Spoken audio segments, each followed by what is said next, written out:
Salut à tous les amis, j'espère que vous allez bien. Bienvenue dans cette nouvelle vidéo. C'est la fin de la saison les amis.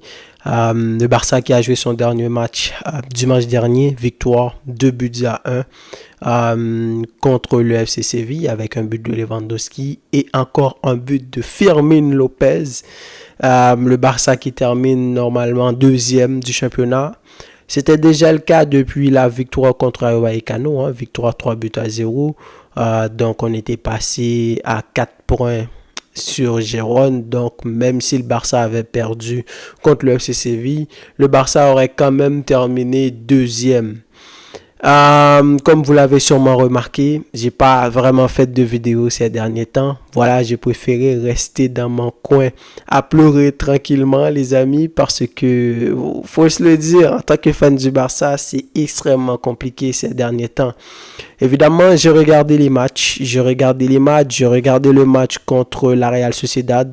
Je trouvais qu'il n'y avait pas vraiment grand chose d'autre à dire. Ça a encore été compliqué. Un Barça qui a eu du mal, qui a longtemps mené un but à 0. Je crois que c'est Lamine qui avait ouvert le score sur une passe de Gundogan. Ensuite, il a fallu attendre le penalty de Rafinha, alors que la Real Sociedad, à certains moments après le jeu, ils nous ont bouffé en intensité, etc. Même si le Barça jouait à domicile, c'était compliqué. Ensuite, on a joué contre Almeria, victoire 2 buts à 0, avec un doublé de Fermín López, les amis. Fermín López, encore une fois, qui donne encore une fois raison à Xavi. Ce joueur-là qu'on a vu dans le Classico contre le Real Madrid qui est entré, qui a marqué un but et donné une passe décisive. Ce joueur-là qui a annoncé la couleur en début de saison. Donc, il a été extrêmement important pour le Barça. Il a marqué un doublé. Ensuite, contre Rayo Vallecano, victoire 3 buts à 0 avec Pedri qui est monté, qui a marqué un doublé, etc. Et le dernier match contre le FC Séville, victoire 2-1, Fermín encore une fois qui a marqué, Lewandowski qui a marqué. Donc, côté Real aussi, donc je me suis dit, ouais, c'est vrai que en tant que fan du Barça, je fais des vidéos du Real. Je trouvais pas que c'était nécessaire non plus parce que Real a déjà gagné la Liga. Le Real prépare leur finale de Ligue des Champions dont on va en parler avant le match. Je vais faire une vidéo d'avant-match pour parler du Real et du Borussia Dortmund qui vont jouer cette finale-là samedi prochain. Donc, quand je voyais, j'ai entendu des échos, j'ai vu des séquences sur Internet, des Arda Güler, des Lucas Vázquez, etc. Bref, c'est une équipe qui joue bien, c'est une équipe qui est en confiance, c'est une équipe pour qui tout va bien en ce moment, donc je ne voyais pas l'utilité. Alors, cette vidéo-là, elle va se concentrer sur le départ de Xavi. Parce que en étant, comme je vous l'ai dit, en restant tranquille, en regardant les matchs, etc., je m'attendais pas du tout à voir une fin de saison comme ça. Et toutes les polémiques qu'il y a eu ces derniers temps pendant ces 4 précédents matchs à propos du Barça, quand même les gars, franchement ça a été compliqué. Xavi qui a finalement été licencié, donc c'est officiel. Vous avez vu les déclarations de Xavi, Hansi Flick qui va venir. Je sais pas si apparemment en ce moment, à l'heure où je vous parle, il est déjà à Barcelone. Il va signer son contrat d'ici la fin de la semaine. Il sera présenté, je sais pas quand, mais c'est une fin d'histoire, c'est la fin pour Xavi. Et franchement les gars, je peux vous dire, je pense qu'il y a personne qui l'avait vu venir. Xavi, pendant la saison, il a énormément été critiqué et la plupart du temps à juste titre parce que on savait pas vraiment ce qui se passait sur le terrain. On n'avait pas senti que Xavi avait mis son empreinte sur cette équipe-là. De temps en temps, pendant une courte période, il donnait sensation qu'il se passait quelque chose, mais après, soit il y a eu quelqu'un s'est blessé, ou il y a eu une déclaration, ou on a perdu un match, ou peu importe ce qui s'est passé, l'équipe retombe à nouveau dans ses travers. Donc, à ce moment-là, quand Xavi avait décidé, après la défaite contre le Villarreal, de partir, certes, moi, j'avais fait une vidéo dans laquelle je vous parlais, bon, voilà, c'est pas, moi, j'arrive pas à tomber sur Xavi, mais quand même, je peux comprendre qu'il décide de partir parce que, franchement, quand tu es coach, c'est censé être le capitaine du bateau. Et si tu n'as pas le soutien de tous les gars qui sont alentour de toi et s'ils ne te font plus confiance, c'est plus la peine de rester. Et on l'a senti après ce qui s'est passé. Vous vous souvenez de tout ce que Xavi il a vécu dans cette équipe-là. Moi, je me souviens du match retour contre Antwerp. Quand Xavi a décidé de laisser certains joueurs au repos, alors que Laporta il est venu pour lui dire que non, il faut pas laisser les joueurs au repos, il a besoin d'argent, si on gagne, etc., etc., voilà ce qui va se passer. Et ils ont ramené les joueurs, et je pense que le Barça a quand même perdu à ce moment-là. Et toutes les polémiques qu'il y a eu cette saison, la question Negreira, Barça qui a failli être enlevé tout simplement des compétitions européennes, cette histoire-là aussi dont Barça en a payé les frais pendant la saison, d'énormément de préjudices qu'il y a eu dans les matchs, les arbitres, que ce soit la VAR, etc. Je ne dis pas que c'est ça qui a fait que le Barça a fait cette saison-là, mais je dis aussi que il faut quand même prendre ça en compte, parce que quand tu as une équipe normalement qui est le Barça, qui en ce moment a des problèmes, on te dit peut-être qu'ils ont acheté les arbitres, donc je peux comprendre que la plupart du temps c'est compliqué à prendre une décision en faveur de cette équipe-là, même si elle est justifiée. Et surtout dernièrement, l'histoire de Victor Roque, c'est vraiment l'histoire qui m'a fait rigoler. Je me suis dit, franchement, Xavi a décidé de rester, mais à quel prix? Quand tu entends des gens qui viennent parler que, bon, pourquoi Xavi n'a pas fait jouer Victor Roque, etc. Moi, la première question que je me pose, Victor Roque, pourquoi il est venu au Barça? Il y a, d'après toutes les informations, tout ce qu'on a pu entendre, c'était clairement pas un choix de Xavi. Victor Roque, c'est un jeune joueur qui est arrivé. C'est pas le Ronaldo, c'est pas déjà un attaquant confirmé ou quoi que ce soit. C'est censé être un jeune joueur qui est venu, tout ça pour prendre ses marques, prendre du temps, etc. En plus pour s'intégrer dans l'équipe. Il était au Brésil, c'est pas forcément le même football. Même Neymar qui est arrivé au Barça, vous vous souvenez que c'était compliqué. Premier match, il était sur le banc et Neymar a pris du temps avant de s'intégrer dans cette équipe-là. Je me souviens des moments où je préférais largement Pedro que Neymar parce qu'il n'arrêtait pas de tomber, il n'arrivait pas à faire un double passe, des 1-2, etc. C'est pas le même football, donc ça prend du temps pour intégrer un gars comme ça.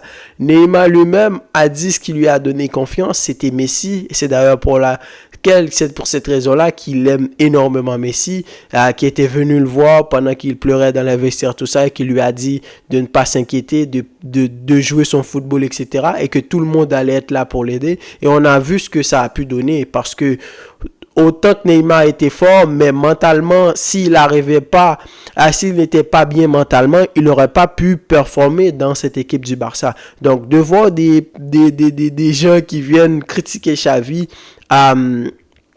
à propos de Victor Roque, etc., qu'il n'a pas laissé jouer alors qu'il a laissé jouer Marc Guiu, Fermin Lopez, Lamine Yamal, Kobarcé, etc. Tous ces joueurs-là qui sont déjà des joueurs de la Masia, des joueurs qui sont déjà imprégnés de ce type de football-là, le football de la Masia. Je me suis dit quand même c'est invraisemblable, je peux pas comprendre qu'on puisse dire ça. Et tout ça aussi a créé une sorte de je veux dire un environnement assez bizarre. Je veux dire, le Barça faisait vraiment plus peur. Quand je regarde la défaite du Barça contre Gérone, surtout le match retour, la défaite du Barça contre le Real Madrid, tu as senti qu'il y avait quelque chose que les adversaires ont senti, et ça a été toute la saison, ont senti chez ce Barça-là, qui les font se dire que à certains moments clés, même si le Barça mène au score, même si le Barça semble être meilleur qu'eux, ils peuvent le faire et ils peuvent battre le Barça. Et ça aussi, ça a posé problème. Xavi, en conférence de presse, la plupart du temps, il se faisait bousiller. Personne ne respectait Xavi, en fait. Et là, après une déclaration, au moins, Xavi, il a pris les choses en main. Il a décidé d'être honnête avec les gens, de leur dire, voilà, je sais qu'on vous a vendu des rêves, etc. Mais il faut comprendre la situation du club. Voilà comment l'équipe est. Voilà comment ça se passe tout simplement. Beaucoup de gens, moi, je suis pas dans l'administration, j'ai pas les comptes en banque du Barça, je peux pas vous donner des chiffres, mais on sait très bien que ça ne va pas. On sait très bien que ça ne va pas. On nous a vendu Laporta quand il est venu, il a dit que Messi allait rester, etc. Et beaucoup de gens lui en veuillent. On lui en veuille plus, pas parce que Messi est parti, mais parce que on sait très bien qu'il le savait que Messi allait pas pouvoir rester et il nous l'a vendu. Donc, il n'a pas été honnête sur ce point-là. Le départ de Messi, Ronald Koeman qui est parti, et là maintenant, Xavi, la manière à laquelle il est parti, franchement, autant que c'est Flick qui va venir, on pourra peut-être faire certaines vidéos pour en parler, voilà ce que je pense, mais je pense aussi qu'il faut se calmer, attendre un peu, être patient, ne pas rentrer dans cette euphorie-là qu'on essaie de nous vendre avec Hansi Flick, tout va changer, le Barça va redevenir ce qu'elle était, c'est Xavi qui était plutôt défaitiste, etc. Voilà.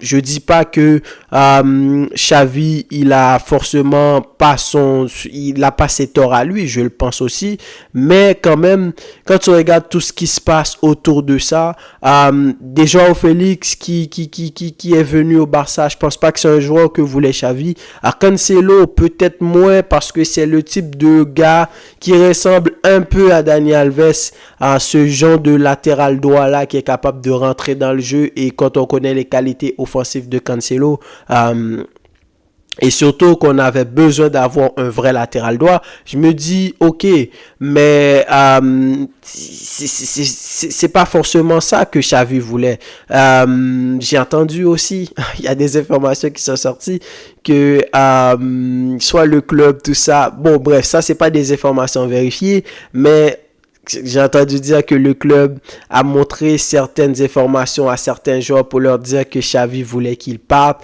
Et là, Xavi a commencé à sentir qu'il y avait des joueurs qui commençaient à prendre ses distances avec lui. Bref, franchement, pour une équipe qui est le Barça, ça a été énormément compliqué. Et là, c'est dommage. Mais pendant longtemps, je me suis dit comment ils ont bousillé Xavi, comment ils l'ont... D'où un coach a décidé de partir. Toi, tu l'as un peu convaincu de rester. Et là maintenant, après une déclaration, tu dis que bon, il doit pas rester, il doit partir. Et il y a des messages qu'il n'a pas répondu, il a ignoré Xavi pendant un certain moment. Et on sait tous que c'est pas pour des problèmes de résultats, c'est pas parce que le Barça a terminé deuxième, c'est pas parce que le Barça a perdu contre Girone, parce que juste après, t'es venu et t'as dit que t'allais rester avec lui. C'est parce que tout simplement, que ça soit Laporta, Deco et Xavi, ils ne s'entendent pas. Et je pense que c'est là un peu, on peut en tirer un petit peu de points positifs. Mais comme je vous l'ai dit, il faut attendre pour voir Flick, qu'est-ce qui va se passer. Est-ce que lui aussi, il va être en accord avec certaines décisions du club? Et si ce n'est pas le cas, ce sera encore la même chose. Un coach qui a envie d'avoir les mêmes mains sur son équipe, qui a envie de bâtir, de construire un projet sur le long terme. Et Laporta qui a envie de gagner certaines choses tout de suite parce qu'il a des investisseurs, parce qu'il dit qu'il peut reconstruire le plus grand Barça de tous les temps. Et dans pas longtemps, il veut gagner la Ligue des Champions, etc. Donc, c'est compliqué. Mais en même temps, je me dis, c'est mieux pour Xavi. C'est mieux pour Xavi parce que, rappelez-vous, dans ma précédente vidéo, je vous ai dit, Xavi a décidé de rester, mais à quel prix? Est-ce qu'ils vont vraiment lui faire confiance, lui laisser travailler à sa manière, de construire son équipe à sa manière? Est-ce qu'il va pas encore avoir des histoires parce que à chaque fois qu'il y a des problèmes, l'équipe perd, etc. C'est Xavi le responsable. C'est pas Laporta. C'est lui encore une fois qui va en payer les frais. Donc lui, je pense que dans un amour pour le Barça, il s'est fait utiliser parce que d'après ce qui se parle encore une fois, malgré la manière à laquelle il a été traité, il est resté sur ses promesses. Il n'a pas demandé les 11 ou 12 millions d'euros qu'il aurait fallu lui donner après son licenciement. Il veut tout simplement que son staff soit payé. le montant qui devrait être payé. Et dans son message aussi, sa déclaration. Donc franchement, si côté le président, tout ça, ils ont pas bien géré l'histoire avec lui, mais au contraire, lui, il est pas rentré dans des histoires. Il est resté, il est parti en tant qu'un vrai fan du Barça et il garde même la porte ouverte à un éventuel retour. Qui sait, peut-être que dans quelques années, une fois que le Barça commencera à retrouver un équilibre salarial, tout ça, eh bien peut-être que Xavi pourra revenir. Donc franchement, ça a été vraiment je regardais une vidéo de Romain Melina, comme je sais pas si je pense que beaucoup de gens le connaissent. C'est un journaliste quand même sportif qui fait, je dirais, comme des enquêtes, etc., qui balance des histoires en interne qui se passent dans les équipes. Il a fait une comparaison entre la gestion du Barça et la gestion du Paris Saint-Germain que j'ai trouvé assez pertinente parce que le Paris Saint-Germain, c'est vraiment l'équipe où tu entends tout sur elle, sauf footballistiquement parlant. Il y a tout le temps des ragots, des histoires de Neymar, des histoires de Messi, des Mbappé, énormément d'histoires.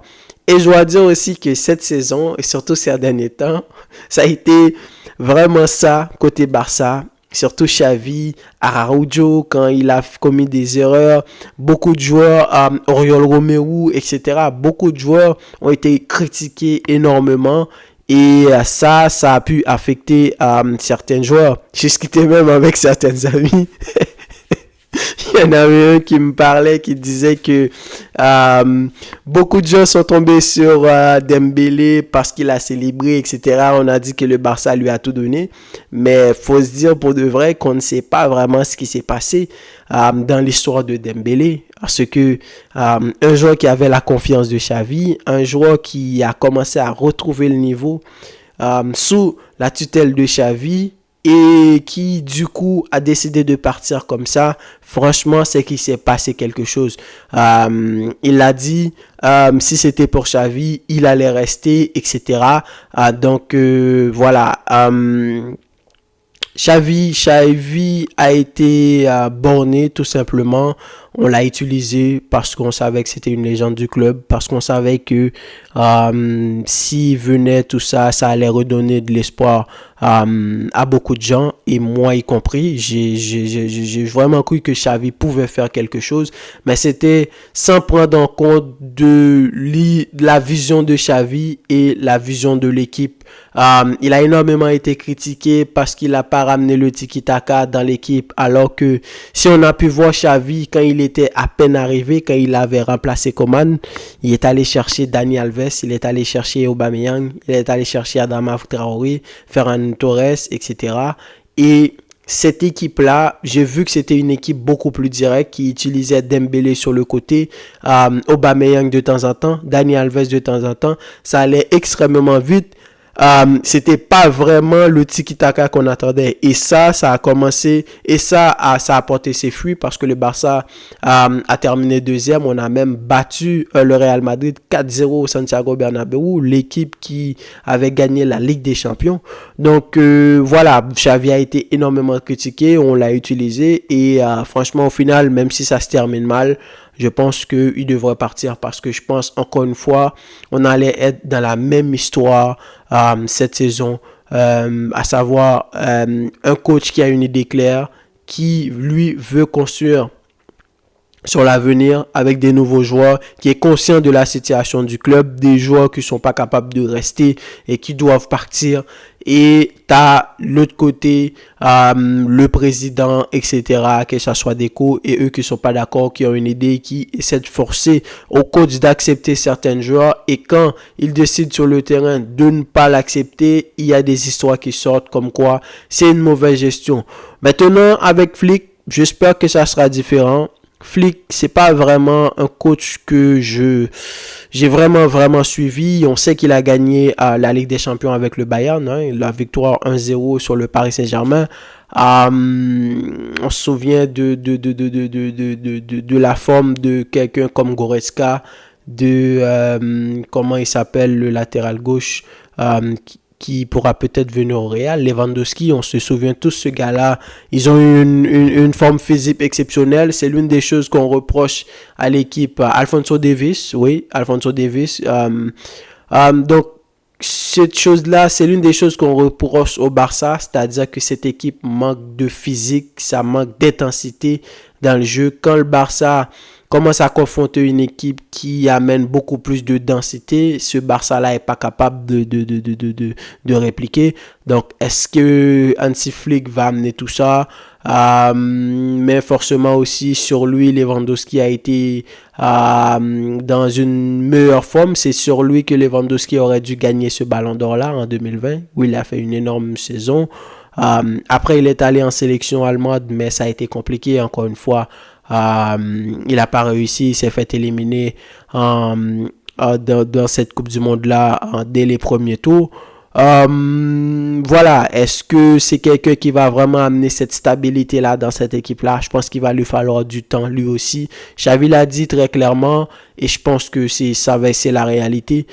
Cette équipe-là, contrairement à ce qu'on essaie de nous dire, cette équipe-là a besoin de temps, les joueurs ont besoin de temps pour performer et c'est pas vrai que en disant que oui, avec Flick, dès qu'il arrive, le Barça va changer, etc. Qu'est-ce qu'il va choisir pour son effectif? Est-ce qu'il va encore garder Lewandowski, qui clairement, selon moi, ne peut plus être l'attaquant, le titulaire numéro 1 d'une équipe qui prétend, qui veut aller concourir en Europe? Gundogan l'a connu. Est-ce qu'il pourra trouver un système pour faire évoluer Gundogan? Et s'il le fait, qu'est-ce que ça veut dire pour le futur? Parce que l'avenir du Barça, c'est Gavi, c'est Pedri, c'est Lamine, c'est Koubarsi, c'est Hector Foyt, c'est tous ces jeunes joueurs-là. J'ai envie de dire Frenkie aussi, même si je pense que pendant ce mercato estival, on va voir. Je pense qu'il y a beaucoup de joueurs qui vont partir. Araujo, l'équipe a besoin d'argent. Je pense qu'ils vont essayer de le faire partir. Évidemment, ça va être une énorme perte. Frenkie, qui pendant des années s'est battu pour rester au Barça parce que ça fait un moment qu'il serait parti. Ten Hag le voulait dans cette équipe de Manchester United là. Et je pense qu'on dirait que là maintenant, ça va être le cas. Et beaucoup de joueurs avaient la confiance de Xavi, pas forcément d'accord avec ce qui se passait en haut. Est-ce que ces joueurs-là, maintenant qu'ils savent qu'il y a un nouveau coach et que Xavi est parti, est-ce qu'ils vont vouloir encore avoir envie de venir? Bernardo Silva qui voulait venir, mais on sait que c'était plus ou moins l'admiration qu'il avait pour Xavi, et Gundogan aussi est venu pour ça. Qu'est-ce que ça va donner? Moi, j'ai beaucoup d'interrogations. J'ai très hâte de voir qu'est-ce qui va se passer. Mais surtout, il faut rester calme. Faut pas rentrer dans l'histoire que oui, Hansi Flick, c'était Xavi le problème du Barça. Hansi Flick va venir, il va tout changer. J'espère qu'il pourra apporter quelque chose de nouveau parce que il y a ça aussi dans une équipe où tout allait à reculons, si je peux dire ça. Le fait d'amener un nouveau visage, vous connaissez qu'est-ce que ça veut dire. Ça peut insuffler une sorte je veux dire, de nouveauté dans cette équipe-là. Des joueurs maintenant qui ont envie de se surpasser. Des joueurs qui savaient qu'ils n'avaient pas leur chance avec Xavi. Maintenant, il y a un nouveau coach. Ils vont essayer de se prouver pour garder, pourquoi pas gagner leur place. Mais quand je regarde le club, les joueurs, qu'est-ce qui va se passer, les joueurs qui vont être vendus et s'ils sont vendus, par qui tu vas les remplacer? Gavi qui va revenir, mais forcément il va falloir être patient avec lui. Pedri encore une fois, même s'il revient petit à petit, mais il faut lui donner encore du temps pour prendre la marge et voilà. Donc, les amis, donnez-moi vos avis dans les commentaires. Voilà, je voulais faire cette vidéo-là pour essayer d'englober tout ce qui se passe au Barça. Je suis là. J'ai pas voulu faire des vidéos comme je vous l'ai expliqué dans le début de la vidéo.